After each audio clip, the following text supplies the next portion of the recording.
During the last segment, we focused on fall risk and ways that we can communicate with our loved ones to prevent fall risk.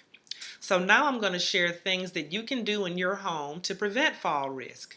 Most of these preventative measures are budget friendly. First, lighting is most important. It's very important if your loved one with dementia has different kinds of visual impairments like cataracts, glaucoma, or other vision problems. Reduce glare and limit shadows and increase lighting.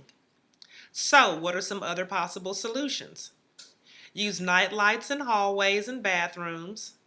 Switch to high wattage, low energy bulbs. Open your curtains, drapes, and blinds during the day and close them at night. And turn on your lamps. Another thing you can do to prevent fall risk is to use visual contrast. Visual contrast basically means making sure that you have light colors against dark colors and vice versa. They're colors that make it easier to distinguish one thing from another. Use solid colors with no patterns to decrease confusion. And avoid black surfaces because they can be misinterpreted as a black hole. Here are some other solutions. You can use colored decals on the bottom of the bathtub because that completely plain white surface that the tub might have can look like a blank space. So put some colored decals on the floor of the tub, on the bottom of the tub.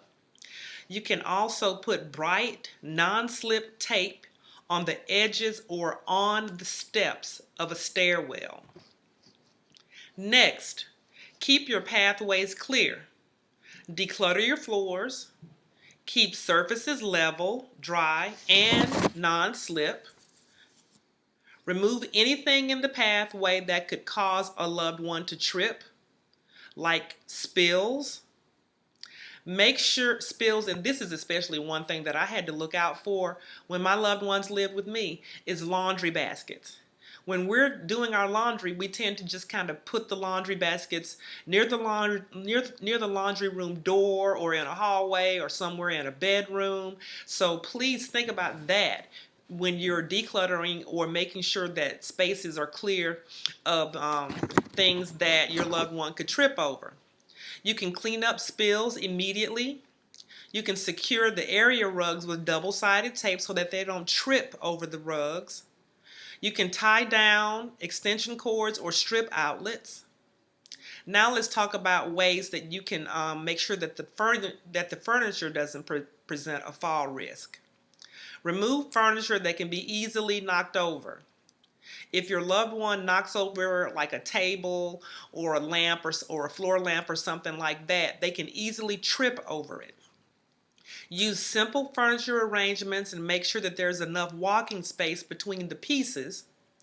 You can remove lightweight, unstable, or low pieces of furniture like ottomans. Just put them in another room or put them in the basement, somewhere that your loved one can't trip over.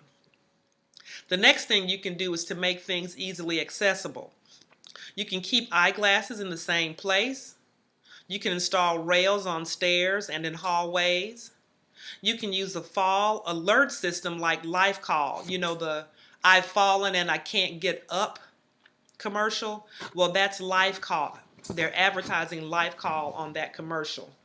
You can also use fall detection devices like necklaces, watches, and bracelets. If your loved one begins to fall, then those devices can actually perceive that.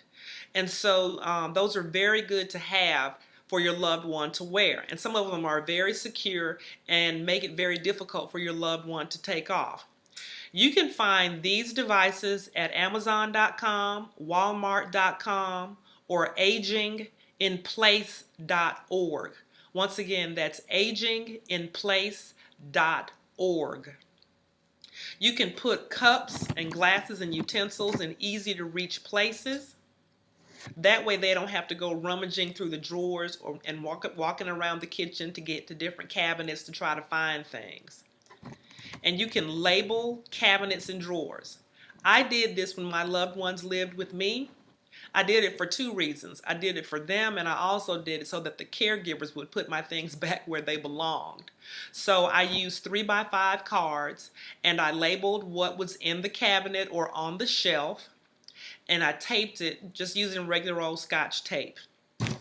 You can also register with Medic Alert, MEDICALERT, one word. The next thing is bathroom safety. The second most dangerous place in the house is the bathroom.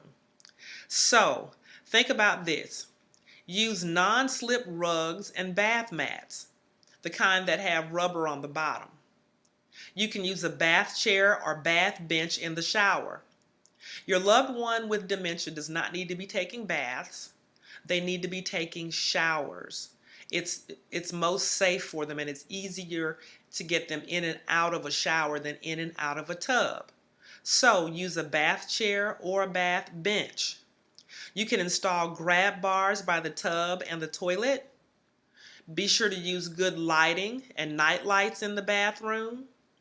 You can install a handheld shower head. They're very inexpensive, and you can find them at Walmart, Home Depot, any place like that.